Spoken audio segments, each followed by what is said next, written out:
ചില ശിക്ഷകൾ നടപ്പാക്കുന്നതിൽ ഇംഗ്ലീഷുകാരെ കഴിഞ്ഞിട്ടേ ഉള്ളൂ കേട്ടോ.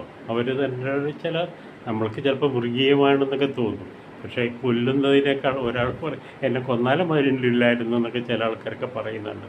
ശരീരം ആസകലം ആദ്യം തന്നെ സ്ട്രിപ്പ് ദറ്റ് കൾപ്രിറ്റ് ആരെയാണ് മോശമാക്കേണ്ടതെന്ന് വെച്ചാൽ അയാളെ ആരെയൊക്കെ നഗ്നനാക്കിയിട്ട് അവരുടെ ശരീരത്തിൽ മുഴുവൻ ടാറ് പെയിൻറ്റ് ചെയ്യും. എന്നിട്ട് മുഴുവനും അവർ ദേഹം മുഴുവനും തൂവലുകൾ പക്ഷികളുടെ തൂവലുകൾ ഇങ്ങനെ പിടിപ്പിക്കും. എന്നിട്ട് അത് ഒട്ടിച്ചു വയ്ക്കും. ഒട്ടിച്ചു വെച്ച് കഴിഞ്ഞിട്ട് പിന്നെ ഇയാൾ നിർബന്ധമായിട്ട് ചെയ്യുന്നതാണ് നാലാളുടെ ഇടയിൽ വെച്ചിട്ട്.